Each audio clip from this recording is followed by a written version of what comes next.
जगन्नाथ पिलामाने तुमने समस्ते जानिच खाद्य खाइबा द्वारा आम शरीर को शक्ति मिलता है एवं सही शक्ति द्वारा आम आम दैनंदिन जीवन कार्य को सुचारू रूप से कर खाद्य खाइबा द्वारा आम शरीर में नूतन कोष एवं टिश्यूर निर्माण होता है। खाद्य आम शरीर में किपरि हजम होता है, हजम करने केउ केउ अंग माने सहाय्य करथांती। चलो आज जानिबा से विषय। आम शरीर ना गोटे मेसीन रही जी कि खाद्य को हजम करिबारे सहाय्य करे, जार नाम हेउची डाइजेस्टिव सिस्टम बा पाक तंत्र।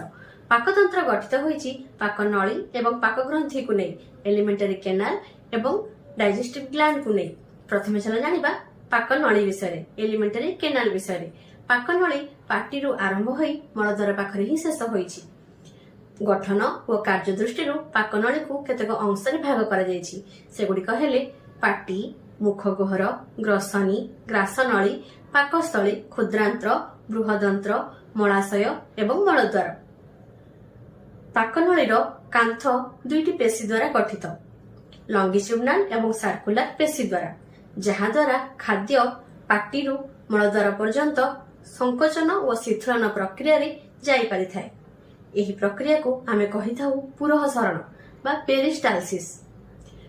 पाटी और मुखगहर, पाटी भीतर को रही मुखगहर जहाँ को आमे कहि थाउ बुकाल कैविटी। बुकाल कैविटी भितर जीभ एवं दांत रही जो माने कि खाद्य को जटिलकृत खाद्य सरलीकृत खाद्य परिणत करती। आम पाटी भितर 32टी दांत रही अछि, सेथिरु 4टी हेउछंती कर्तन दांत, 2टी हेउछंती छेदक दांत बा स्वान दांत, आउ 4टी हेउछंती चर्मण दांत, 6टी हेउछंती पेषण दांत। जीभ, जीभरे रही 3टी टेस्ट ब्यू जहा द्वारा आमे खाद्य पिता, मीठा कि लुणी जानी पारि थाउ।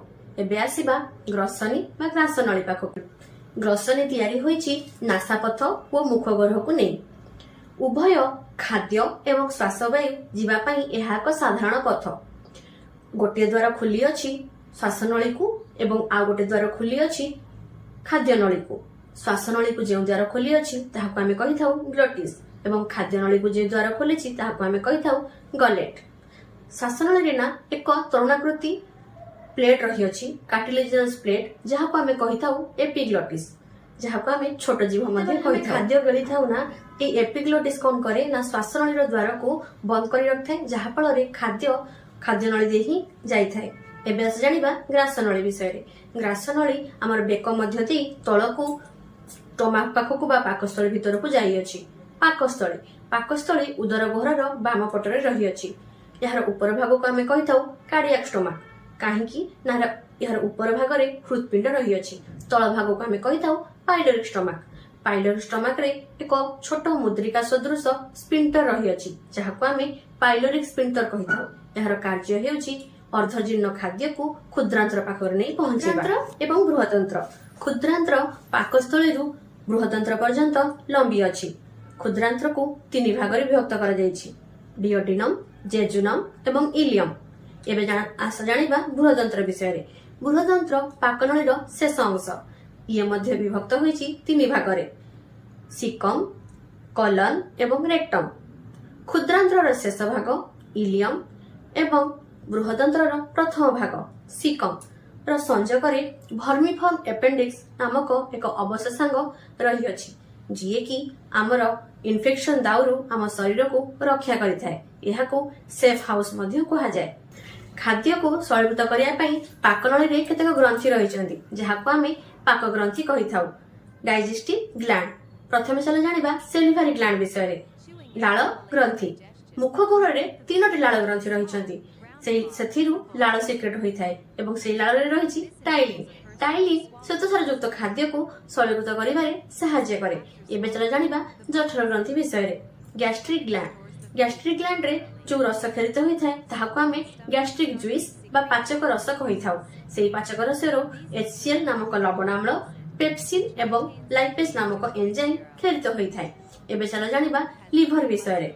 यकृत, यकृत हेउची आम शरीर सर्वबृहत्तम ग्लैंड, जोथरे कि कोनोसी एंजाइम खेलित हुए नहीं, मात्र पित्त रस खेलित होई थाए। यह स्नेहसार युक्त खाद्य को इमल्सिफिकेशन करिबारे सहायता करे एवं खाद्यरु अम्लत्व को दूर करे। एबे चलो जानिबा आग्नाशय विषय। आग्नाशय बा पानक्रियाज एहाकू मिक्स ग्लैंड कहा जाए काहेकि ना एथिरु उभय हार्मोन एवं एंजाइम क्षरित होइथाय जोथरे कि प्रोटीएज एमाइलेज पेप्सिन नामक एंजाइम रहिछंती। एबे चलो जानिबा आंतरिक ग्रंथि विषय इंटेस्टिनियल ग्लैंड विषय जोथरे कि आमर आंतरिक रस क्षरित होइथाय एवं एहा आमर खाद्य हजम प्रक्रिया को शेष करिबारे सहाय्य करिथाय। एही परि भाबरे एही अंग एवं ग्लैंड माने सहाय्य करंती खाद्य हजम करिबारे। एहा विषय डिटेल्स जानिबा को चाहुतले मोर चैनल को सब्सक्राइब करो। धन्यवाद।